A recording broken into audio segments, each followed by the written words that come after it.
আমার প্রিয় ভাইরা, এই সুবিধাবাদ জিন্দাবাদ, এই দিন আর সেই দিন চলে গেছে। আমার প্রিয় ভাইরা, এখন গোটা পৃথিবীর মুসলমান আমরা এখন প্রতিটা মানুষের কানে কানে একটি শব্দ পাচ্ছি, যেই শব্দটা, যেই মেসেজটা আপনি চায়ের দোকানে যান, সেখানে মানুষগুলো যেন বলা বলি শুরু করে দিচ্ছে আগামীর দিনটা হচ্ছে কোরআন দিয়ে পার্লামেন্ট চালানো হবে। আমার প্রিয় ভাইয়েরা, রাস্তাঘাটে চলতে যান, সেখানে মানুষ যেন বলতেছে আগামীর দিন হবে কোরআনওয়ালাদের দিন। কথা বলেন ঠিক কিনা? এই কোরআনের পক্ষে আমরা থাকতে রাজি আছি ইনশাআল্লাহ। দেখি কারা কারা রাজি আছে আমার প্রিয় ভাইয়েরা। আমরা একটু হাত নামান পড়ে আমরা এই কোরআনের পথে, কোরআনকে নিয়ে, কোরআন দিয়ে রাষ্ট্র পরিচালনা আমরা সকলেই করতে চাই কি চাই না? আর এই কোরআন দিয়ে যদি রাষ্ট্র পরিচালনা করতে চান, তাহলে আপনাকে আমাকে যদি ফাঁসির মঞ্চে যাওয়া লাগে, আমরা ফাঁসির মঞ্চ বরণ করে নেব। আপনাকে আমাকে যদি রাজপথে রক্ত দেওয়া লাগে, আমরা রাজপথে রক্ত দেওয়ার জন্য প্রস্তুত থাকবো। আপনাকে আমাকে যদি এই কোরআনের জন্য আমার স্ত্রীকে বিধবা করা লাগে, আমরা বিধবা করতে পারবো। আপনাকে আমাকে যদি আমার সন্তানগুলোকে এতিম করা লাগে, আমরা আল্লাহর কোরআনের জন্য আমরা আমাদের সন্তানকে এতিম করার জন্য বাস্তবায়ন থাকবো। কারা কারা যেতে দু হাত তুলে আমার আল্লাহ তাআলাকে দেখান। লিল্লাহি তাকবীর, নারায়ে তাকবীর। হয় নাই ভাই, হয় নাই। আমরা এখান থেকে এমন একটি তাকবীর দিব, যেই তাকবীরের চোটে বাংলাদেশের মধ্যে যতগুলো ইহুদি, যতগুলো নাসরা, খ্রিস্টান, বৌদ্ধ যারা আছে, জালিমদের অত্যাচার থেকে আলেমরা নিস্তার পায় নাই। এখনো যারা, যে সমস্ত জালিমের বাচ্চারা বাংলাদেশের বসে আলেম দরবার আবারও নির্যাতনের পায়তারা চালার সিদ্ধান্ত নিয়ে এসছে, এই জন্য আজকে আমরা এই দক্ষিণ মুশরাক মাদানী থেকে জন্মাটারির পক্ষ থেকে আমরা একটা তাকবীর দিয়ে এই সমস্ত বাতিলের অন্তরে আমরা একটা কম্পন ধরাতে চাই। যেই কম্পনের চোটে বাংলাদেশের মধ্যে এই সমস্ত নাস্তিকের বাচ্চাদের আড্ডা হবে না। এই বাংলার ভূখণ্ডে এই সমস্ত নাস্তিকদের জন্য 1 ইঞ্চি পরিমাণ আমরা তাদেরকে জায়গা দিতে রাজি নেই। কথা বলেন ঠিক কিনা? আমার প্রিয় ভাইরা, আসুন আমরা আজকে যে কোরআনের আলোচনাগুলো করতেছি, এই বিগত বছরগুলোতে এই কোরআনের হক কথাগুলো আমরা বলতে পারছিলাম? পারি না। কেন পারি না? কোরআন তো একটি সত্য কিতাব। এই কোরআনের হক কথাগুলো যারাই বলেছিল, তাদের এই কণ্ঠগুলোকে কি করা হয়েছে বলেন তো দেখি? স্তব্ধ করে দেওয়া হয়েছে। কি করে দেওয়া ছিল বলেন তো দেখি? স্তব্ধ করে দেওয়া ছিল। আমরা তো বলেছি এই দিন আর সেই দিন নাই, এই দিন এখন সেই দিন হয়ে গেছে। এই এখন প্রতিটা মানুষের কর্ণকুহর থেকে একটি শব্দ পাওয়া যাচ্ছে। সবাই যখন বলতেছে, একটি কথা যখন সত্য হয়ে যাচ্ছে, টেকনাফ থেকে তেতুলিয়া, রূপসা থেকে পাতুরিয়া, বান্দরবান থেকে সুন্দরবন, প্রতিটা মানুষের কণ্ঠে একটি কথা হচ্ছে, আগামীর দিনটা হবে কোরআনওয়ালাদের দিন। কথা বলেন ঠিক কিনা? কোরআনের পক্ষে থাকতে রাজি আছি ইনশাআল্লাহ। আমরা কারা কারা দু হাত তুলে আমার আল্লাহ তাআলাকে দেখান। লিল্লাহি তাকবীর, নারায়ে তাকবীর। আল কোরআনের আলো, আল হাদিসের আলো, তোমার নেতা আমার নেতা, নারায়ে তাকবীর।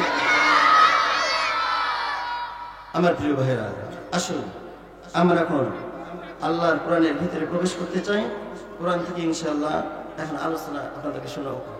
আল্লাহ রাব্বুল আলামিন আপনাকে আমাকে যত্ন করে তৈরি করলো, আদর করে, ভালোবেসে, পছন্দ করে এই পৃথিবীর জমিনে আল্লাহ তাআলা মানুষ তৈরি করলো। কিন্তু আল্লাহ তাআলা বলল, এই মানুষগুলোর বিরুদ্ধে আমি আল্লাহ রাব্বুল আলামিন কাল কিয়ামতের মাঠে মামলা করব। কি করবে বলেন তো দেখি? আল্লাহ তাআলা বলল, লাকাদ খালাকনাল ইনসানা ফি আহসানি তাকওয়িম। আমি আল্লাহ রাব্বুল আলামিন উত্তম আকৃতি দিয়ে আমি মানুষ তৈরি করেছি। কিন্তু আল্লাহ তাআলা আবার বলল, আমি আল্লাহ রাব্বুল আলামিন কাল কিয়ামতের মাঠে এই মানুষগুলোর বিরুদ্ধে আমি আল্লাহ তাআলা বাদী হয়ে মামলা করব। আসুন তো দেখি আল্লাহ তাআলা কোন মানুষের বিরুদ্ধে মামলা করবে। আমরা এটা কোরআন থেকে জানি নাই। আল্লাহ তাআলা বলল পবিত্র কোরআনুল কারীমের মধ্যে, ইন্নামাস সাবিলু আলাল্লাযীনা ইয়াযলিমুনান নাস ওয়া يضربون في الأرض بغير الحق أولئك لهم عذاب أليم الله أكبر আল্লাহ তাআলা বললেন আমি আল্লাহ রাব্বুল আলামিন কাল কিয়ামতের মাঠে আমার বান্দাদের সম্পর্কে আমি আল্লাহ রাব্বুল আলামিন মামলা করব। আল্লাহ তাআলা পৃথিবীর জমিনে মানুষ সুন্দর আকৃতি দিয়ে তৈরি করলো, আর আল্লাহ রাব্বুল আলামিন কেন বললো মানুষের বিরুদ্ধে মামলা করবে? আসুন তো দেখি এই মানুষগুলো আপনি হন বা আমি হই, দেখি আমার ভিতরে এই গুণগুলো আছে কিনা। আল্লাহ তাআলা যদি আপনার বিরুদ্ধে মামলা করে, আমার বিরুদ্ধে মামলা করে, নিঃসন্দেহে আপনি আমি জাহান্নামের মধ্যে চলে যাব, এতে কোনো সন্দেহ নাই। কথা বলেন ঠিক কিনা?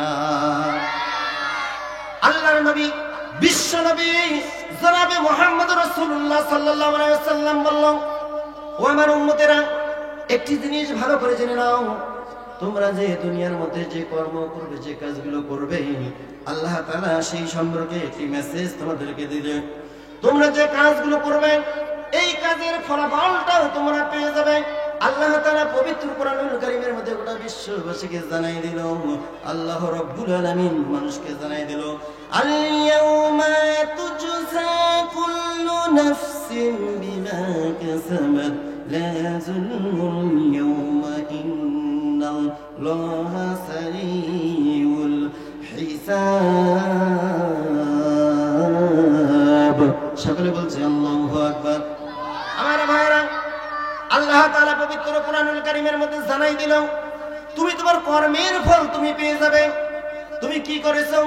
চুরি করেছো, ঘুষ খেয়েছো, জিনা করেছো, ব্যভিচার করেছো, অন্যায়ভাবে এতিম মিসকিন অসহায়দের জানমালগুলোকে তুমি ভক্ষণ করেছো।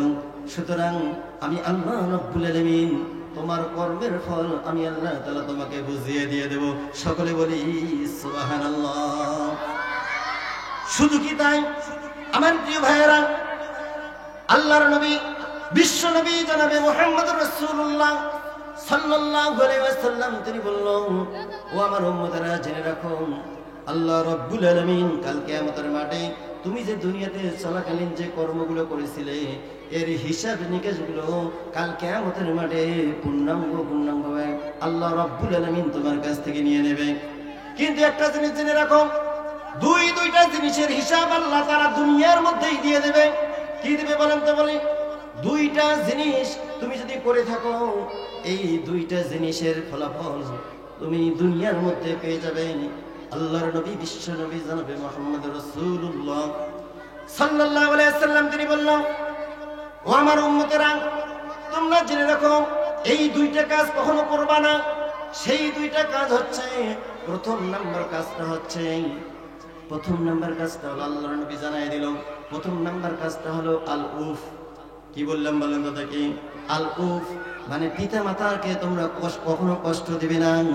পিতা মাতার মনে যদি তোমরা আঘাত দাও, তাহলে তুমি যতই কিছু করো না কেন, তুমি কোনো জায়গায় সফল হতে পারবে না। রাসূল সাল্লাল্লাহু আলাইহি ওয়াসাল্লাম জানাই দিল, সাবধান হয়ে যাও, তুমি তোমার বাবা মার সাথে কখনো বেয়াদবি করবে না। কি করবে না বলেন তো দেখি? যদি তুমি বেয়াদবি করো, আল্লাহ রাব্বুল আলামিন এই দুনিয়ার মধ্যে তোমার এই বেয়াদবির শাস্তিটা তোমাকে দিয়ে দেবে। আমার ভাইয়েরা, আমাদের গ্রামের আশেপাশে দেখা যায় যে এই সমস্ত যুবকেরা বাবা মার সাথে খারাপ আচরণ করে। অনেকে আছে বাবা মার গলা ধাক্কা দিয়ে বাড়ি হয়ে যায়। যারা মুরব্বী বাপজানরা আছে, আপনারা ভালোভাবে বলতে পারবেন, আপনার চোখের সামনে যেই ছেলেটা মায়ের সাথে বাবার সাথে বেয়াদবি করেছে, দুনিয়াতে কিন্তু আল্লাহ রাব্বুল আলামিন তার শাস্তি দিয়ে দিয়েছে। কথা বলেন ঠিক কিনা? আল্লাহর নবী বিশ্ব নবী জনাবে মুহাম্মদ রাসূলুল্লাহ সাল্লাল্লাহু আলাইহি ওয়াসাল্লাম এই কথাটাই বললেন, আল উফ। ও আমার উম্মতেরা, তোমরা তোমাদের পিতা মাতার সাথে কখনো খারাপ আচরণ করবে না, মনের মধ্যে কোনো কষ্ট দিবে না। কারণ তুমি যখন দুনিয়ায় ছিলে, মানুষের যদি একটু আঘাতজনিত কথা বলছিলে, তোমার আব্বা তোমার আম্মু বলতেছে, বাবা বড় মানুষের সাথে জোরে কথা বলা যাবে না। কথা বলেন ঠিক কিনা?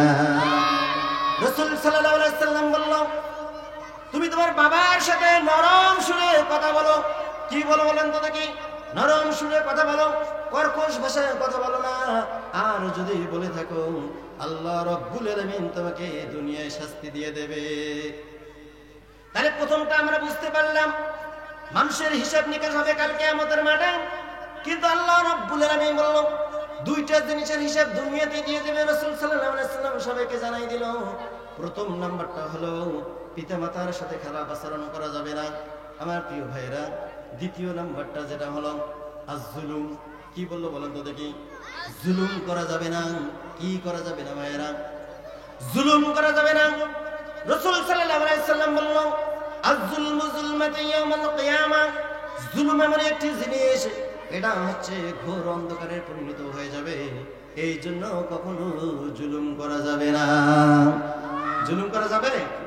যদি তুমি জুলুম করে ফেলো, রাসূল সাল্লাল্লাহু আলাইহি ওয়াসাল্লাম বলল, জুলুম যদি করো, মানুষের প্রতি যদি তুমি অন্যায় করো, অবিচার করো, তাহলে আল্লাহ রাব্বুল আলামিন এই দুনিয়ার মধ্যে তোমাকে ফলাফলটা দিয়ে দেবে। আমার প্রিয় ভাইরা, আমরা বুঝতে পেরেছি যারা জুলুম করেছে তাদের জায়গা এই বাংলার জমিনে আর হয় নাই। কথা বলেন ঠিক কিনা? আমার প্রিয় ভাইরা, তাহলে রাসূল সাল্লাল্লাহু আলাইহি ওয়াসাল্লাম বলল, জুলুম করা যাবে না। জুলুম করলে তুমি বাড়িতেও টিকতে পারবে না। কথা বলেন ঠিক কিনা? তুমি যদি তোমার ভাইয়ের সাথে জুলুম করো, তোমার বোনের সাথে জুলুম করো, তাদের অন্যায়ভাবে সম্পদগুলোকে ভক্ষণ করো, কিন্তু আল্লাহ রাব্বুল আলামিন এই জুলুমটাকে কখনো বরখাস্ত করবে না। যাবে যাবে? আমার প্রিয় ভাইয়েরা, জুলুমকারী ছিল নমরুদ, জুলুম করেছিল। আল্লাহ রাব্বুল আলামিন এই দুনিয়ার মধ্যে তাকে ফলাফল দেখাইছে। দেখায় কি দেখায় নাই? নমরুদ জুলুম করেছিল, আল্লাহ রাব্বুল আলামিন তাকে দুনিয়াতে নাস্তানাবুদ করেছে। শুধু কি নমরুদ করেছে আমার প্রিয় ভাইরা? না, ফেরাউনও কিন্তু জুলুম করেছিল। কার উপর জুলুম করেছে বলেন তো দেখি? ফেরাউন জুলুম করেছে মুসা আলাইহিস সালাতু ওয়াস সালামের উপর। মুসা আলাইহিস সালাতু ওয়াস সালাম যখন কালিমার দাওয়াত দিত, ফেরাউন কিন্তু জুলুম করেছে।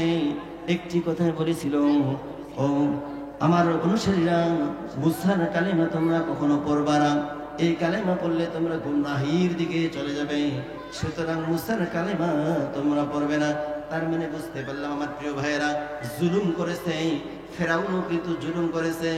আল্লাহ রাব্বুল আলামিন যে বলল এবং রাসূল সাল্লাল্লাহু আলাইহি ওয়াসাল্লাম যে কথাটা বলল, জুলুমকারী যারা জুলুম করবে, মানুষের উপর অন্যায় করবে, অবিচার করবে, আল্লাহ তাআলা এই দুনিয়ার মধ্যে তাদেরকে শাস্তি দিবে। আসলে এটা 100% সত্যি আমার প্রিয় ভাইরা। তার মানে আমরা বুঝতে পারলাম ফেরাউন জুলুম করে টিকতে পারলো না, নমরুদ জুলুম করে টিকতে পারলো না। এটা তো সত্যি কথা আমার প্রিয় ভাইরা। ফেরাউন জুলুম করেছে, টিকতে পারলো না। নমরুদ জুলুম করে টিকতে পারলো না। ঠিক একই অবস্থায় এই বাংলার জমিনে যারা 11টি বছর নয় 15টি বছর যারা রাজত্ব করেছে, আমাদের ওপরও কিন্তু তারা জুলুম করেছে। কথা বলেন ঠিক কিনা আমার ভাইরা? যারা 15টি বছর এই বাংলাদেশের ক্ষমতা চেয়ারে ছিল, আচ্ছা আপনারা এখন অ্যান্সার দেন, এরা কি আমাদের উপর জুলুম করেছে না দয়া করেছে? বলেন বলেন, কথা বলেন। এ মুসলমান, কথা বলতে হবে। এখন কিসের ভয়? কোনো ভয় নাই। আল্লাহর জমিনে আল্লাহর কোরআন দিয়ে কথা হবে। আল্লাহর কোরআনের হক কথাগুলো এখন মনে রাখবে। আপনি কাকে ভয় পাবেন? আমরা তো শুধুমাত্র কেবলমাত্র আমরা একমাত্র আল্লাহ তাআলাকে ভয় পাই। কোন দুনিয়ার কোন নেতা নেত্রীকে আমরা ভয় পাই না। কথা বলে ঠিক কিনা? আমরা কারোর হুমকি ধমকি ভয় পাই না আমার ভাইরা। তাহলে জুলুম করলো কে বলেন তো? নমরুদ। জুলুম কে করলো? নমরুদ করলো। সে টিকতে পারছে? সে টিকতে পারলো না। ঠিক একই কায়দায় একই অবস্থায় ফেরাউন যখন জুলুম করলো, ফেরাউনকে টিকতে পারলো না। ফেরাউনকে আল্লাহ রাব্বুল আলামিন নীল নদের মধ্যে চুবাইয়া পানি খাওয়ালো। কথা বলেন ঠিক কিনা? ফেরাউনকে যখন একবার পানিতে চুবানো হলো, সে বলল আমি আর এটা সহ্য করতে পারবো না। সে বলল আমানতু রব্বি মূসা, আমানতু রব্বি মূসা, আমি মুসার আল্লাহর উপর ঈমান আনলাম। কি বললেন বলেন দেখি? ফেরাউন আসলে একটা বোকামি কাজ করছে। আল্লাহ তাআলা বলল, ওই সময় যদি ফেরাউন বলতো আমানতু মূসা, যদি না বলতো, যদি বলতো আমি আমার আল্লাহর মুসার আল্লাহর উপর ঈমান আনলাম, তাহলে আমি আল্লাহ তাআলা তাকেও আমি মাফ করে দিতাম। সকলে সুবহানাল্লাহ। কিন্তু তার ভাগ্যে হেদায়েত ছিল না। কি ছিল না বলেন তো দেখি? হেদায়েত ছিল না, হেদায়েতের বস্তুটা তার ভিতরে ছিল না বিদায় মুখ ফসকে বেরিয়ে পড়ছে যে আমানতু রব্বি মুসা, আমি মুসার আল্লাহর উপর ঈমান আনলাম। আমি আর পানিতে চুবানি খাইতে চাই না। মানুষের উপর অন্যায় করেছি, মানুষের উপর জুলুম করেছি, এতিম মিসকিন অসহায় যারা ছিল তাদের সম্পদগুলো ভক্ষণ করেছি। সুতরাং আমি ভুল করেছি, এই নীল নদের পানি আর সহ্য করতে পারবো না। আমি আর চুবানি খাইতে চাই না। আমি মুসার আল্লাহর প্রতি ঈমান আনলাম। এই কথা শোনার সাথে সাথে জিবরাইল আলাইহিস সালাতু ওয়াস সালাম বলল, আল্লাহ তো রহমান, আল্লাহ তো রহিম। জানি না যদি ফেরাউনের মুখ ফসকে এই কথাটা বাইরে হয়, আল্লাহ আমার রব আর এই রবে আমার সব, আল্লাহ তাআলা তো সাথে সাথে ফেরাউনকে মাফ করে দিবে। আমি এটা সহ্য করতে পারবো না। এই মুসলমানের উপর নির্যাতন করেছে। কি করেছে বলেন তো দেখি? মুসলমানের উপর নির্যাতন করেছে। শুধু নির্যাতন করে নাই, সে বলছিল আনা রাব্বুকুল আলা, আমি হচ্ছে সবচেয়ে বড় আল্লাহ, সুতরাং আমার উপর কোনো আল্লাহ থাকতে পারে না। আর জিবরাইল আলাইহিস সালাতু ওয়াস সালাম বলল, এই সুযোগটা কখনো তাকে দেওয়া যাবে না। হযরত জিবরাইল আলাইহিস সালাতু ওয়াস সালাম ওই নীল নদের তলদেশ থেকে এক মুষ্টি কাদা নেছে। কি নেছে বলেন তো দেখি? এক মুষ্টি কাদা নিয়ে এত জোরে ছুঁড়ে মেরেছে, ফেরাউনের চোখে মুখে কাদাগুলো ঢুকে গেছে, মুখটা বন্ধ হয়ে গেছে, আর ফেরাউন কথা বলতে পারে না। এবার আল্লাহ রাব্বুল আলামিন তাকে নাস্তে নাবুদ করে ওই পানিতে চুবানি খেয়ে এই দুনিয়া থেকে বিদায় দিয়ে তাকে জাহান্নামের মধ্যে পাঠিয়েছে। কথা বলেন ঠিক কিনা? আমরা বুঝতে পারলাম নমরুদ জুলুম করল, টিকতে পারল না। ফেরাউন জুলুম করল, টিকতে পারল না। আবু জেহেল জুলুম করলো, টিকতে পারে না। আমার প্রিয় ভাইরা, আমাদের আর বোঝার কোনো বাকি নাই। আছে আরো বাকি? তাহলে এটা যদি বাকি নাই, তাহলে তো আমরা উচ্চ স্বরে বলতে পারি, এই বাংলাদেশ থেকে যারা 15টি বছর যারা রাজত্ব করলো, মুসলমানের উপর শুধু নির্যাতন করে নাই, মুসলমানদের উপর শুধু জুলুম করে নাই, যারা কোরআনের হক কথাগুলো বলেছিল, এই সমস্ত আলেম ওলামাগুলোকে নির্দোষে মামলা দিয়েছিল, হামলা দিয়ে এই সমস্ত আলেম ওলামাদের কণ্ঠকে স্তব্ধ করে দিয়ে কোরআনের হক কথাগুলো বলা বন্ধ করে দিয়েছিল। তারা ভেবেছিল আল্লাহর জমিনে আর আল্লাহর কোরআনের কথা হবে না। আমার প্রিয় ভাইরা, এটাই যদি সত্যি হয়, আমি তো বলতে পারি যে নমরুদ যে জুলুম করেছে, আবু জেহেল যে জুলুম করেছে, ফেরাউন যে জুলুম করেছে, তার চাইতে বেশি জুলুম করেছে এই বাংলাদেশের মধ্যে যে ব্রিটিশ সরকার শেখ হাসিনা। কথা বলে ঠিক কিনা? আল্লাহ রাব্বুল আলামিন বলো যে আমি একে সহ্য করতে পারবো না। সুতরাং যখন বাংলাদেশের মধ্যে এই জুলুম শুরু করলো, বাংলাদেশের সমস্ত তৌহিদি জনতা এক হয়ে ঐক্যবদ্ধ হয়ে একটি শব্দ উচ্চারণ করেছে, সেটা বলেছিল পদত্যাগ। বলেন তো কি? বলেন বলেন, কি করেছিল? আপনিও বলেছিলেন, আমিও বলেছিলাম, বিএনপির যে ভাইগুলো ছিল তারাও বলছে পদত্যাগ, আমরা হুজুর যারা ছিলাম তারাও বলছি পদত্যাগ, জাতীয় পার্টিতে যারা ছিল তারাও বলছে পদত্যাগ, এই যে মাইকেলা ভাই সেও বলছে যে পদত্যাগ, স্কুলের ছাত্ররা বলছে পদত্যাগ। আমরা তো বলি যে আপনি দেশ থেকে চলে যান, বলছি। এটা কি সত্য কথা না মিথ্যা কথা ভাইরা বলেন তো দেখি? আপনারা তো মিছিল করছেন, মিটিং করছেন, পদত্যাগ পদত্যাগ, এটা বলছে কি বলি নাই? আল্লাহ তাআলা বললেন, ও আমার গোলামেরা, তোমরা যখন আমার কাছে কোন একটি জিনিস চাবে, বড় জিনিসটা আবদার করবে, আমি আল্লাহ রাব্বুল আলামিন এই জিনিসটা দেওয়ার জন্য তোমাদের জন্য প্রস্তুত রয়েছি। ছোট জিনিস আমার কাছে চাইও না। আল্লাহ তাআলা বলল, ও বাংলাদেশের মানুষ, তোমরা শুধু খালি জিকির করো পদত্যাগ পদত্যাগ পদত্যাগ, এটাই জিকির করো, কিন্তু আমি আল্লাহ রাব্বুল আলামিন এই পদত্যাগ কথাটাকে গ্রহণ করতে পারলাম না। আমি আল্লাহ তাআলা আমার পার্লামেন্টে সিদ্ধান্ত গ্রহণ করলাম, একে পদত্যাগ তো করাবো না। এই যেভাবে আলেমদের উপর জুলুম করেছে, আলেমদের উপর নির্যাতন করেছে, আলেমদের উপর নির্যাতনের রিস্ট্রিকগুলো চালাইছে, ও বাংলাদেশের মানুষ তোমরা জেনে রাখো, আমি আল্লাহ রাব্বুল আলামিন তোমাদের পদত্যাগ কথাটাকে গ্রহণ করতে পারবো না। আমি আল্লাহ রাব্বুল আলামিন আরশে আজিমের মধ্যে একটি সিদ্ধান্ত গ্রহণ করেছি, যেই সিদ্ধান্তটা আমি আল্লাহ তাআলা জানাই দিলাম, এই পদত্যাগটাকে উল্টে দিয়ে আমি আল্লাহ তাআলা করে দিলাম দেশ ত্যাগ। কথা বলেন ঠিক কিনা? এ মুসলমান, কথা বলেন ঠিক কিনা? যেই সমস্ত নাস্তিকের বাচ্চাগুলো আল্লাহর কোরআনকে স্তব্ধ করে ষড়যন্ত্র করেছে, কোরআনের পাখিটাকে হত্যা করেছে, আল্লাহ তাআলা বলল আমি আল্লাহ রাব্বুল আলামিন পদত্যাগ করতে পারবো না। আমি আল্লাহ তাআলা তাকে দেশ ত্যাগ করে বাংলার জমি থেকে আমি আল্লাহ রাব্বুল আলামিন তার উদ্দেশ্যে পাঠিয়ে দিয়েছি। কথা বলেন ঠিক কিনা? আমার প্রিয় ভাইরা, আপনি আমি শুধু বললেন তো পদত্যাগ পদত্যাগ, আল্লাহ তাআলা বলেন পদত্যাগ হবে না। আমি আল্লাহ তাআলা আমার পার্লামেন্টে সিদ্ধান্ত নিছি এটাকে দেশ ত্যাগ। কি বলেছে বলেন বলেন? দেশ ত্যাগ। আমার প্রিয় ভাই একটু জিকির করে একটু সামনে এসে দেখি, লা ইলাহা ইল্লাল্লাহ লা সুবহানাল্লাহ আলহামদুলিল্লাহ লা ইলাহা। একটু জোরে বলি, বাইরে যে সমস্ত ভাইরা হাঁটি বেড়াচ্ছে ওরা এদিকেই চলে আসবে। একটু জোরে কত জোরে, লা ইলাহা লা ইলাহা। এই কালিমা পড়বে যারা, এই কালিমা পড়বে যারা, ঈমান আসিবে অন্তরে। জোরে বলেন জোরে, এই মানুষগুলোর আওয়াজ দিত না, একটু জোরে বলেন না। লা ইলাহা লা ইলাহা লা ইলাহা। হায়াতের মালিক সেই আল্লাহ, সেয়ারের মালিক সেই আল্লাহ, লা ইলাহা লা ইলাহা। তাহলে ক্ষমতার মালিকটা কে? কে বলেন বলেন? আমার ভাইরা, আমি মনে হয় রাজনৈতিক কোনো কথা বলতেছি, আপনাদের সন্দেহ হচ্ছে? আসলে আমাকে দেখে মনে হয় এটা রাজনৈতিক বক্তা মনে হয়। আমার প্রিয় ভাই, আপনারা কিন্তু সাক্ষী দিচ্ছেন, আসলে আমি কোনো রাজনৈতিক কথা বলতে চাই না। আমার কি এটাও সত্যি, 100% সত্যি, রাজনীতিক আমি সেটাই করব। সেটা হচ্ছে কোনটা? রাসূল সাল্লাল্লাহু আলাইহি ওয়াসাল্লাম কোরআন দিয়ে যেভাবে দেশ পরিচালনা করেছে, আমি সেই রাজনীতি করতে চাই। আপনারা চান কি চান না? তাহলে আমরা এখান থেকে সিদ্ধান্ত গ্রহণ করতে চাই, আল্লাহর নবী বিশ্ব নবী জনাবে মুহাম্মদ রাসূলুল্লাহ সাল্লাল্লাহু আলাইহি ওয়াসাল্লাম যে রাজনীতি করছে, আমি হাফেজ ইসমাইল সেই রাজনীতি করব। ওমর রাদিয়াল্লাহু তাআলা আনহু যে রাজনীতি করছে, আমি সেই রাজনীতি করব। আবু বকর রাদিয়াল্লাহু তাআলা আনহু যেভাবে রাজনীতি করেছে, কোরআন দিয়ে রাষ্ট্র পরিচালনা করেছে, আমি সেই রাজনীতির কথা বলবো। বাংলাদেশের কোনো পচা রাজনীতির কথা আমি বলতে চাই না। কথা বলেন ঠিক কি না?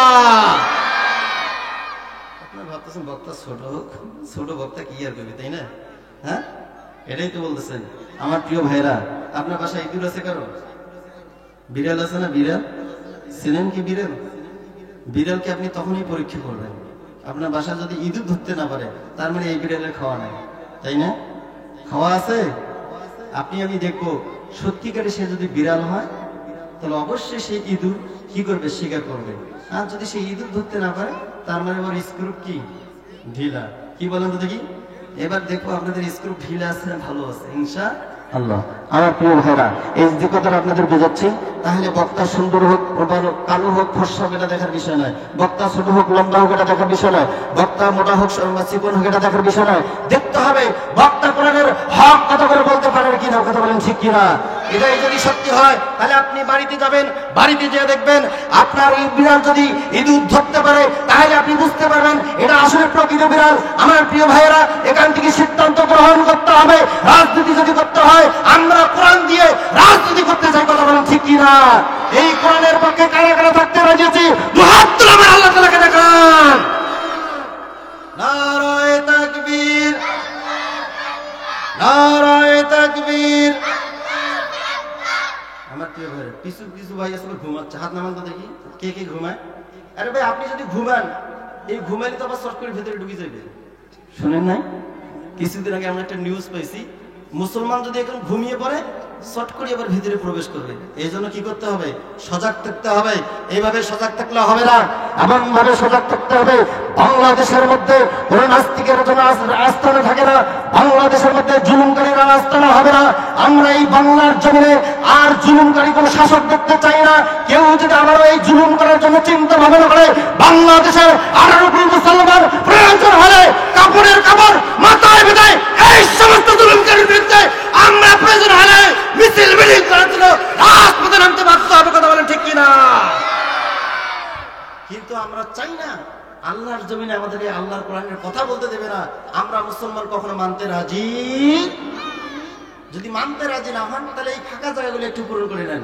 আর যে সমস্ত ভাইরা রাস্তায় ঘুরে বেড়াচ্ছেন আসলে কোনো ফায়দা নাই, আপনি একটু ভিতরে আসেন, এখানে আসলেই আল্লাহ তাআলা গুনাহ মাফ করে দেবে। সকলে সুবহানাল্লাহ। আমার প্রিয় ভাইরা, আসুন তো দেখি আল্লাহ তাআলা এই জায়গায় বসলে কিভাবে আপনার আমার গুনাহ মাফ করে দেন। আল্লাহ রাব্বুল আলামিন এই মুহূর্তে দক্ষিণ মুশরাত মাদাদি জুম্মা পাড়া বা জুম্মাটারির মানুষদেরকে জানাই দিল, যারা কোরআনের মাহফিলে যাবে, যারা এই জান্নাতের বাগানে বসবে, আমি আল্লাহ রাব্বুল আলামিন তার জীবনের সমস্ত গুনাহগুলো মাফ করে দেব। সকলে বলি সুবহানাল্লাহ।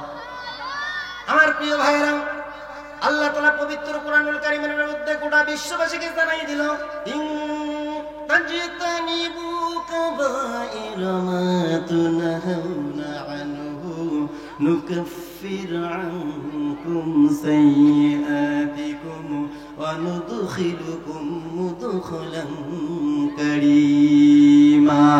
সকলে বলছে আল্লাহু আকবার।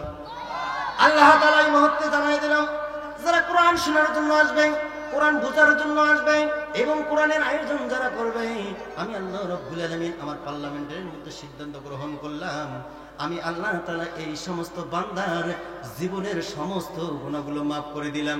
কিন্তু শর্ত হচ্ছে একটা, এই বান্দাগুলো যদি কোনো কবিরা, কোনো শিরক, কোনো বিদআতি কাজ না করে, তাহলে আমি আল্লাহ রাব্বুল আলামিন আমার পার্লামেন্টের মধ্যে সিদ্ধান্ত গ্রহণ করলাম, আমি আল্লাহ তাআলা তার অতীত জীবনের সমস্ত গুনাহগুলো মাফ করে দিলাম। সকলে বলি সুবহানাল্লাহ।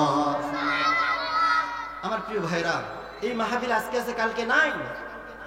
এই যে একটা আমাদের সুযোগ এসেছে, এখানে আসলেই গুনাহ মাফ হয়ে যায়। যে সমস্ত ভাইরা এখনো রাস্তায় দাঁড়িয়েছেন, আমার ভাইরা আসেন, এখানে আসলে আপনার ভাগ্যটা খুলে যেতে পারে। কথা বলেন ঠিক কি না? যাদের বাবা মা মারা গেছে তারা কোন হিসেবে রাস্তায় আজকে ঘুরে বেড়ায়, এরকম একটা জান্নাতের বাগানে তারা বেতি রেখে রাস্তায় ঘুরে দোকানে আড্ডা পিটে, আমার তো মাথা কাজ করে না। এই সুযোগ আজকে আছে, কালকে নাই। আল্লাহ তাআলা বললেন, যে মানুষগুলো কোরআন শোনার জন্য আসলো, কোরআন বোঝানোর জন্য আসলো, ইন তাজতানিবু কাবাইরা মা তুনহাউনা আনহু নুকাফির আনকুম সাইয়্যাতিকুম ওয়া নুদখিলুকুম মুদখালান কারীমা।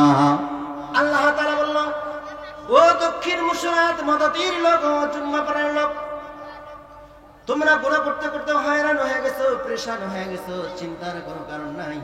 আমি আল্লাহ রাব্বুল আলামিন এই মুহূর্তে জানাই দিলাম, এই মানুষগুলো যদি জমিন থেকে শুরু করে আসমান পর্যন্ত গুনাহ করে, কি করে বলেন তো দেখি?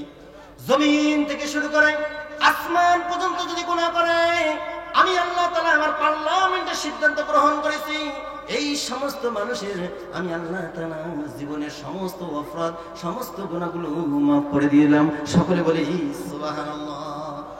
এটা আমার মুখের কথা না, এটা হচ্ছে আল্লাহর কোরআনের কথা। আল্লাহর কোরআন অনুযায়ী আপনি আমি এখন নিষ্পাপ। বলেন তো কি? নিষ্পাপ।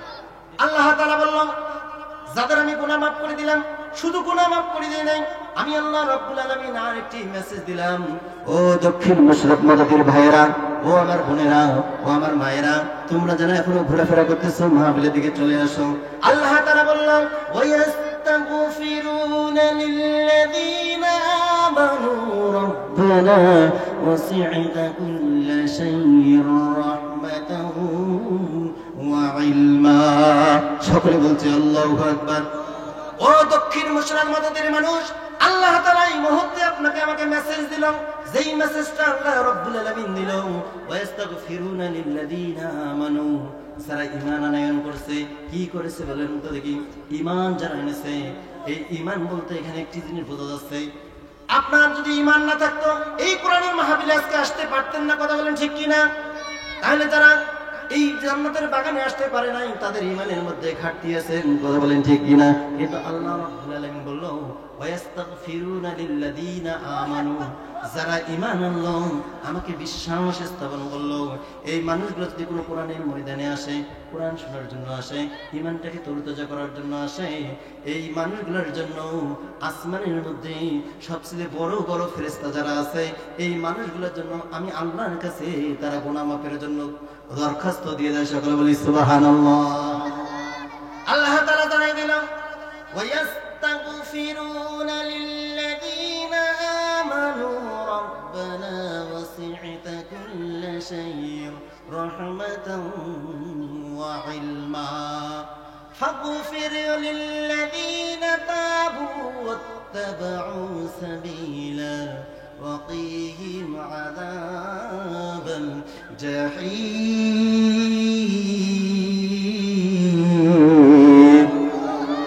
আল্লাহ তাআলা বলল আরশে আজিম যে ফেরেশতাগুলো বহন করে এই ফেরেশতাগুলো আল্লাহর দরবারে ফরিয়াদ জানায় আল্লাহ যে মানুষগুলো কোরআন শোনার জন্য আসলো কোরআন বুঝার জন্য আসলো ও আল্লাহ তোমাকে তো দেখেনি তারা আপনি আমি কি আল্লাহকে দেখেছি জাহান্নাম দেখেছি জান্নাত দেখেছি আপনারা সাক্ষী দিলেন আমরা কিছুই দেখি নাই এমনকি আল্লাহর নবী বিশ্ব নবী জনাবে মুহাম্মদ রাসূলুল্লাহ সাল্লাল্লাহু আলাইহি সাল্লামকে কিন্তু আমরা দেখি নাই না দেখি যে আমরা বিশ্বাস করছি এই জন্য ফেরেশতারা আল্লাহ তাআলার কাছে দোয়া করতেছে ও আল্লাহ যারা কোরআন শোনার জন্য আসলো যারা কোরআন বোঝার জন্য আসলো এই মানুষগুলোর জীবনের সমস্ত গুনাহগুলো মাফ করে দাও সকলে বলি সুবহানাল্লাহ শুধু কি তাই গুনাহ মাফ করবে তা হবে না ও আল্লাহ তুমি যে জাহান্নাম তৈরি করছো এই জাহান্নাম যদি এই বান্দাগুলো হয়ে যায় ওয়াকিহিম আযাবাল জাহিম আল্লাহ তোমার কাছে একটি ফরিয়াদ জানাই এই মানুষগুলো তোমাকে না দেখে বিশ্বাস করলো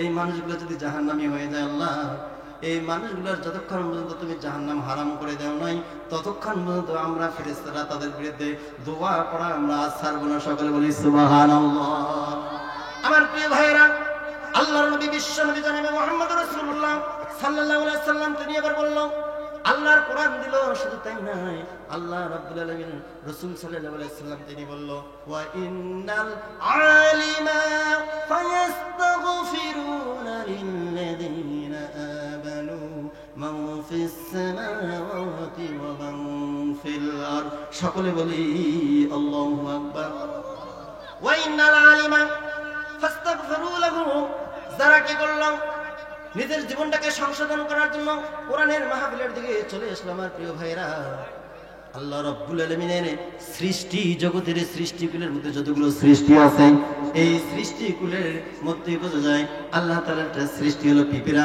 কি বলেন তো দেখি গর্তের পিপি লেখা কিন্তু আল্লাহর একটা সৃষ্টি বনের বাঘ আল্লাহ তাআলার একটা সৃষ্টি বনের জঙ্গলের মধ্যে হাতিও কিন্তু আল্লাহ তাআলার একটা সৃষ্টি সৃষ্টিকুলের সৃষ্টি আল্লাহ রাব্বুল আলামিন বলল এবং তার হাবিবও জানাই দিল যারা কোরআন শোনার জন্য আসে কোরআন বোঝার জন্য আসে এই মানুষগুলোর জন্য গর্তের পিপিলিকা থেকে শুরু করে নিয়ে আসমান এবং জমিনের মধ্যে যতগুলো আল্লাহ রাব্বুল আলামিনের সৃষ্টি আছে এই বান্দাদের জন্য তাদের জন্য দোয়া করতেছে সকলে বলি সুবহানাল্লাহ এবারে আমরা বলবো যারা কোরআন শোনার জন্য আসলো তাদের জন্য কি দোয়া করা হচ্ছে তারা বলতেছে না না যারা কোরআন শোনার জন্য আসলো কোরআন বুঝার জন্য আসলো এই মানুষগুলোর জন্য গুনাহ মাফের জন্য আল্লাহ তাআলার কাছে ফরিয়াদ জানাচ্ছে আমার প্রিয় ভাইরা আর একটা জিনিস করতেছে যে মানুষগুলো কোরআন শোনার জন্য আসলো কোরআন বুঝার জন্য আসলো এই মানুষটার যদি বাবা মা দুনিয়াতে বেঁচে থাকে তাহলে তো তাদের ভালো আর যদি বেঁচে না থাকে ফেরেশতারা আল্লাহ তাআলার কাছে ঝগড়া করে কি করতেছে বলেন তো দেখি ও আল্লাহ এই তোমার বান্দাটা এই তোমার গোলামটা সে কোরআন শুনছে এই জান্নাতের বাগানের ওসিলায় এই কবরবাসীর যদি আযাব হয়ে থাকে আল্লাহ তুমি এই কবরবাসীর সমস্ত আযাবগুলোকে maaf করে দাও সকলে বলি সুবহানাল্লাহ রাসূল সাল্লাল্লাহু আলাইহি সাল্লাম বলল ও আমার উম্মতেরা তোমরা যদি আল্লাহর রহমত পেতে চাও আল্লাহর নাজাত পেতে চাও যেই জায়গার মধ্যে কোরআনের আলোচনা হয় যেখানে কোরআনের কথা বলা হয় যেখানে দার্স দেওয়া হয় যেখানে শিক্ষা দেওয়া হয় সেই জায়গায় তুমি বুঝতে যদি পারো তাহলে তোমার জীবনের তোমার কি হবে তোমার ভাগ্যটা খুলে যাবে তোমার জীবনটা পরিবর্তন হবে তোমার জীবনটা তুমি যদি থাকো জিরো আল্লাহ কোরআন বলতেছে এই কোরআনের মাহফিলে আসার কারণে এই মানুষগুলো জিরো থেকে হয়ে গেল হিরো সকলে বলি সুবহানাল্লাহ আমার ভাইরা তাহলে যেই সমস্ত ভাইরা রাস্তায় ঘুরে বেড়াচ্ছে এরা কিন্তু এখনো জিরো আছে কথা বলেন ঠিক কিনা আর যারা কোরআনের মাহফিলের ভিতরে প্রবেশ করেছে এই মানুষগুলো কিন্তু এখন আর জিরো নাই এই মানুষগুলো এখন হয়েছে হিরো জোরে জোরে বলেন না আলহামদুলিল্লাহ একটু জিকির করুন লা ইলাহা ইল্লাল্লাহ এই যে ফাঁকা জায়গাটা একটু পূরণ করে ভালো লাগবে লা ইলাহা এখনো কিন্তু আলোচনা শুরু করিনি। আমার প্রিয় ভাই একটু সাফাসাফি করে বসুন, ভালো লাগবে। লা ইলাহা লা ইলাহা ইল্লাল্লাহু মুহাম্মাদুর রাসূলুল্লাহ। সকলে বলছি সাল্লাল্লাহু আলাইহি ওয়াসাল্লাম। আমার প্রিয় ভাইরা, ও দক্ষিণ মুশরাদ মদতির লোক, আমি আপনাকে জানাচ্ছি আল্লাহর কোরআন কিভাবে আপনাকে বলল আপনি ছিলেন জিরো, আর কোরআন আপনাকে বানাই দিল হিরো। এই মুখের কথা আমরা মানি না, আল্লাহর কোরআন থেকে শুনতে চাই কি চাই না? আমার প্রিয় ভাইরা, শুনতে চাই কি চাই না? যারা শুনতে চান মাহফিলের ভিতরে চলে আসুন, ইনশাআল্লাহ আপনার ভাগ্যটা খুলে যাবে। আমার প্রিয় ভাইরা, কোরআন কিভাবে মানুষকে জিরো থেকে হিরো বানাইতে পারে? আমার প্রিয় ভাইরা, আমরা ইতিহাস লক্ষ্য করে দেখি। হযরত ওমর রাদিয়াল্লাহু তাআলা আনহু যখন কোরআনের সংস্পর্শে আসে নাই, তখন কিন্তু সে ছিল কি বলেন তো? সে ছিল জিরো। আর যখন কোরআনের ছায়াতলে আসলো, সে হয়ে গেল কিন্তু হিরো। কথা বলেন ঠিক কিনা? আমার ভাইরা, ওমর রাদিয়াল্লাহু তাআলা আনহু আল্লাহর নবী, বিশ্ব নবী জনাবে মুহাম্মদ রাসূলুল্লাহ সাল্লাল্লাহু আলাইহি ওয়াসাল্লামকে দেখার পর কালেমা পড়ে মুসলমান হয়ে গেল। পক্ষান্তরে কাফেররা ঘোষণা করেছিল, যারা মুহাম্মাদের কল্যাণটা নিয়ে আসতে পারবে তাকে আমরা পুরস্কৃত করব। কোন কাফের, কোন ইহুদি সাহস পায় নাই, সাহস শুধু একজনে নিয়েছিল, সে হলো হযরতে ওমর। ওমর রাদিয়াল্লাহু তাআলা আনহু যখন কালেমার ছায়াতলে আসে নাই, তখন সে ছিল জিরো। কিন্তু যখন রাসূল সাল্লাল্লাহু আলাইহি ওয়াসাল্লামকে দেখলো, দেখার পর নিজেকে সে আর কন্ট্রোল করতে পারলো না। কারণ আমার আব্বা বলেছে, এই লোকটা নাকি আব্দুল্লাহর বেটা মোহাম্মদ নাকি একটা পাগল। কি বলেছে বলেন তো দেখি আমার প্রিয় ভাইরা? আব্দুল্লাহর বেটা মোহাম্মদ পাগল, এই কথা বলেছে। শুধু পাগল বলে নাই, আব্দুল্লাহর বেটা মোহাম্মদ নাকি একটা জাদুকর। কি বলেন তো দেখি? জাদুকর। কিন্তু এই মানুষটার সামনে এসে আমি আমার জীবনটাকে পরিবর্তন করে ফেললাম। আমি ছিলাম জিরো, এখন হয়ে গেলাম হিরো। কিন্তু আমার আব্বা যে বলছে আব্দুল্লাহর বেটা মোহাম্মদ একটা জাদুকর, আব্দুল্লাহর বেটা মোহাম্মদ একটা প্রতারক, আব্দুল্লাহর বেটা মোহাম্মদ একটা হলো গণক, সুতরাং এই মানুষটার দেখি আমার এই কথাগুলো মনে হচ্ছে না। আমি মনে সিদ্ধান্ত গ্রহণ করলাম, আমার আব্বাই হচ্ছে 14 নম্বর ভণ্ড। কথা বলেন ঠিক কিনা? আমার ভাইয়েরা, হযরত ওমর বলল, আমার বাবার কথা শুনতে আমি মিল দেখতেছি না। তারপর আমি মনে মনে সিদ্ধান্ত গ্রহণ করলাম, আমার আব্বা যে ভণ্ড বলে, আমার মনে হয় আমার আব্বাই হচ্ছে 14 নম্বর ভণ্ড। হযরত ওমর আমিরুল মুমিনিন, খলিফাতুল মুসলিমিন একটা সিদ্ধান্ত গ্রহণ করলো। আল্লাহর নবীকে দেখার সাথে সাথে যে একটা আনন্দ পাইলো, পাওয়ার পর বাবার কাছে যে আমি কালিমার দাওয়াত দিব। হযরত ওমরের হাতে একটা তরবারি ছিল। কি ছিল বলেন তো দেখি? তরবারি নিয়ে এসেছে, আব্দুল্লাহর বেটা মুহাম্মদের কল্লাটা ফেলাই দিবে। কিন্তু যখন সে কোরআনের সংস্পর্শে আসলো, আসার সাথে সাথে কি হয়ে গেল? জিরো থেকে হিরো হয়ে গেল। মনের আনন্দে কি করলো? তরবারি নিয়ে বাসায় ফিরে গেল। আমি আমার বাবাকে কালেমার দাওয়াত দিব, কোরআনের ছায়াতলে আসার জন্য দাওয়াত দিব। আমার প্রিয় ভাইরা, বাবাকে যা বলো, বাবা আপনি যার সম্পর্কে খারাপ কিছু আচরণ করেছেন, জাদুকর বলেছিলেন, ভণ্ড বলেছিলেন, গণক বলেছিলেন, চরিত্রহীন বলেছিলেন, কিন্তু বাবা আসলে তার ভিতরে এগুলো কোনো কিচ্ছু নাই। আমি তার চোখে যখন চোখ মিলাইছি, আমার জীবনটা পরিবর্তন হয়ে গেছে। আমি কালিমা পড়ে মুসলমান হয়ে গেছি। লা ইলাহা আশহাদু আল্লা ইলাহা ইল্লাল্লাহু ওয়া আশহাদু আন্না মুহাম্মাদান আবদুহু ওয়া রাসূলুহু। কালিমা পড়ে মুসলমান হয়ে গেল। বাবাকে যা দাওয়াত দিল, বাবা তুমি যে যাদের সাথে ঘোরাফেরা করো, আসলে এই পথটা হলো অন্ধকারের পথ, অন্ধকারের জগৎ। এই অন্ধকার থেকে তুমি যদি বেরিয়ে আসতে পারো, তাহলে তোমার জীবনটাও হয়ে যাবে ধন্য। কথা বলেন ঠিক কিনা? আল্লাহ তাআলা পবিত্র কোরআনুল কারীমের মধ্যে বললেন, আলিফ লাম রা কিতাবুন আনজালনাহু ইলাইকা লিতুখরিজান নাস মিনাস যুলুমাতি ইলান নূর।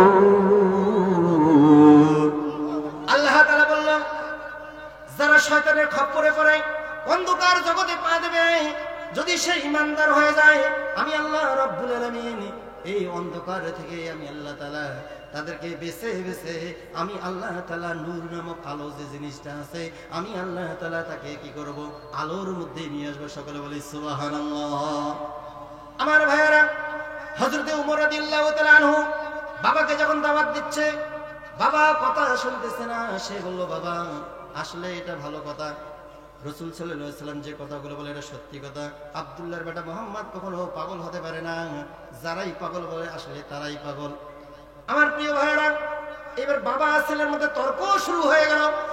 এক পর্যায়ে তর্ক হতে হতে হযরত ওমর রাদিয়াল্লাহু তাআলা আনহুকে বলল, ও বাবা এখনো সময় আছে, মুহাম্মাদের কালেমা ছেড়ে দাও। কি ছেড়ে দাও বলেন তো দেখি? মুহাম্মাদের কালেমা ছেড়ে দাও, তাহলে আবার তুমি এখানে ফিরে আসতে পারবে। কারণ মুহাম্মদ একটা হচ্ছে জাদুকর, মুহাম্মদ একটা হচ্ছে ভণ্ড, আব্দুল্লাহর বেটা মুহাম্মদ হচ্ছে একটা কি গণক। সুতরাং ওখানে যাইও না, ওখানে ঈমান তোমার ধ্বংস হয়ে যাবে। এই কথা বলার সাথে সাথে হযরত ওমর রাদিয়াল্লাহু তাআলা আনহু সিদ্ধান্ত গ্রহণ করলো। সে বাবাকে বলে দিল, ও বাবা, আমার রাসূল সম্পর্কে যদি আরেকবার বাজে মন্তব্য করো তাহলে আমি ছেলে আর আপনি পিতা, আমাদের মাঝে আর কোনো পর্দা থাকবে না। আমার হাতে যে তরবারি আছে এই তরবারিও কিন্তু আর ক্ষমা করবে না। সকলে বলি সুবহানাল্লাহ। এই কথা শোনার সাথে সাথে ওমর রাদিয়াল্লাহু তাআলা আনহুর পিতা আবারও বলতেছে, আব্দুল্লাহর বেটা মুহাম্মদ একটা পাগল। এই কথা বলার সাথে সাথে হযরতে ওমর রাদিয়াল্লাহু তাআলা আনহু নিজের রাগ কন্ট্রোল করতে পারলো না। না ফিরে সে কি করলো, তরবারি যত দূরে উঠেছে এক কোপে তার বাবার কল্লাটা জমিনের মধ্যে আলাদা করে দিয়েছে। সকলে বলি সুবহানাল্লাহ। এখান থেকে আপনি কি বুঝলেন? আমার রাসূলের সম্পর্কে যদি কেউ বাজে মন্তব্য করে, সে যদি আমার মা হয় আমি মানতে রাজি না, সে যদি আমার বাবা হয় আমি মানতে রাজি না, সে যদি আমার বন্ধু হয় আমি মানতে রাজি না। আমার রাসূলের সম্পর্কে যদি কেউ কটূক্তি করে, আমরা এখান থেকে একটা সিদ্ধান্ত গ্রহণ করি। আমার প্রিয় ভাইয়েরা, আজকে দেখা যাচ্ছে গোটা পৃথিবীর মধ্যে আমাদেরকে নবীকে নিয়ে বাজে মন্তব্য করা হচ্ছে, নবীকে নিয়ে কটূক্তি করা হচ্ছে, নবীর কি করতেছে ব্যঙ্গ করা হচ্ছে। এর কারণটা হচ্ছে মুসলমান এখন ঐক্যবদ্ধ হতে পারে নাই। মুসলমান যদি ঐক্যবদ্ধ হতে পারে, এই সমস্ত নাস্তিকের বাচ্চারা জায়গা বাংলার জমিনে হবে না। ঠিক কিনা? কারা সেই কথা ডাক্তাররা দিয়েছেন? দু হাত তুলে আমার আল্লাহ তাআলাকে দেখান। আরে তাকবীর, নারে তাকবীর। আল কোরআনের আলো, তোমার নেতা আমার নেতা। হাত নামা, এটা ভুল কথা। আসলে কি সত্যি আমাদের নেতাকে কে বলেন তো দেখি? আল্লাহর নবী জনাবে মুহাম্মদ রাসূলুল্লাহ সাল্লাল্লাহু আলাইহি ওয়াসাল্লাম আপনাকে আমাকে ভালো উপদেশ দিয়েছে, কথা বলেন ঠিক কিনা? আমরা তো দেখছি মুসলমান একটি কথা বলতে হবে। আমরা 15টি বছর দেখেছি আমাদেরকে একটি ভুল সিদ্ধান্ত দেওয়া হয়েছিল, আমাদেরকে একটি ভুল পরামর্শ দেওয়া হয়েছিল। যেই ভুল পরামর্শটা হচ্ছে, আমাদের জাতির পিতা ছিল হযরত ইব্রাহিম আলাইহিস সালাম। এই সমস্ত নাস্তিকের বাচ্চারা পার্লামেন্টে বসে তারা বলছিল জাতির পিতা ইব্রাহিম না, জাতির পিতা হচ্ছে শেখ মুজিবুর রহমান। এটা আমরা মানতে রাজি না, কথা বলেন ঠিক কিনা? এরা আমাদেরকে কি বুঝাইছিল? আজকে আপনারা কি বলতেছেন? তখন তো আর কথা বলতে পারেন না, পেরেছেন?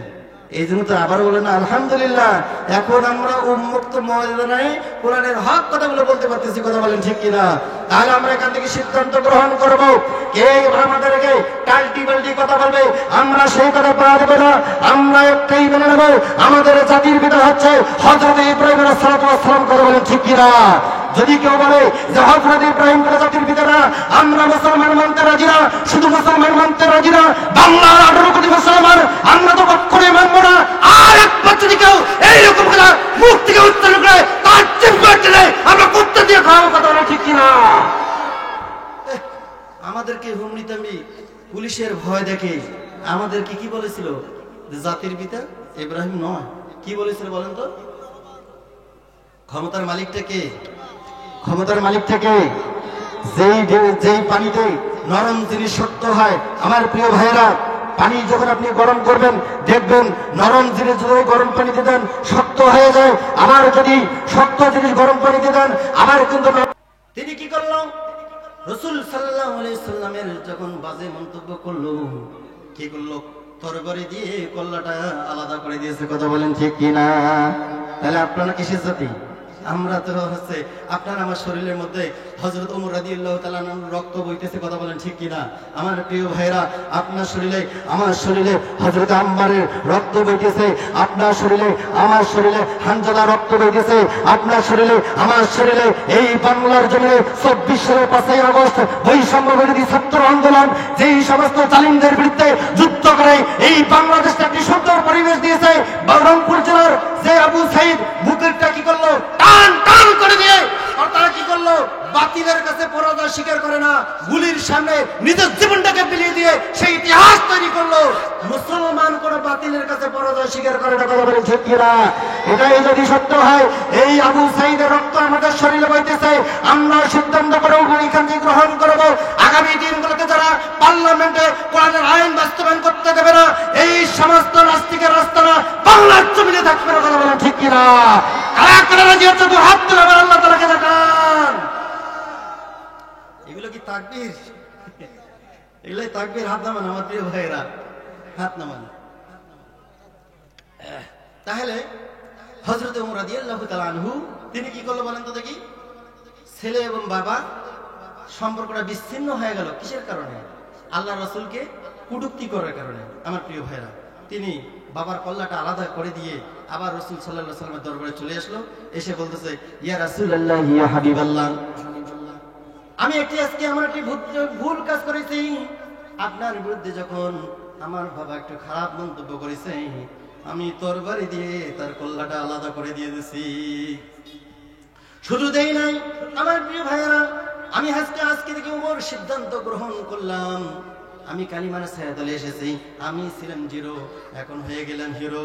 সুতরাং আমি আজকে উন্মুক্ত ময়দানে, মানে খোলা ময়দানে আমি সবাইকে আজকে ডিক্লেয়ার দেব যে তোমরা কালিমার ছায়াতলে আসো। আর যদি আমি ওমরের কাছে কেউ বাধাগ্রস্ত করে, আমি তাদেরকে একটা মেসেজ দিলাম, তোমার যদি সন্তান থাকে, তোমার যদি স্ত্রী থাকে, তোমার যদি বিবি থাকে, তুমি যদি বিবিকে বিধবা করতে চাও, তোমার সন্তানকে যদি ইতিম করতে চাও, তাহলে আমি ওমরের সামনে আজকে এসে দাঁড়াও। সকলে আল্লাহু আকবার। আমার প্রিয় ভাইরা, এই সময় রাসূল সাল্লাল্লাহু আলাইহি ওয়াসাল্লাম বলল, ইত্তাখাযুল কুরআনা ফালা তাকুলহুন্না ইয়া রাসূলুল্লাহ, ইয়া হাবিবাল্লাহ, আমি যদি কোরআন মানি তাহলে আমার লাভটা কি হবে? নারে তাকবীর, নারে তাকবীর। দ্বিতীয় বক্তার আগমন, দ্বিতীয় বক্তার আগমন। মাহফিলের পক্ষ থেকে নারে তাকবীর।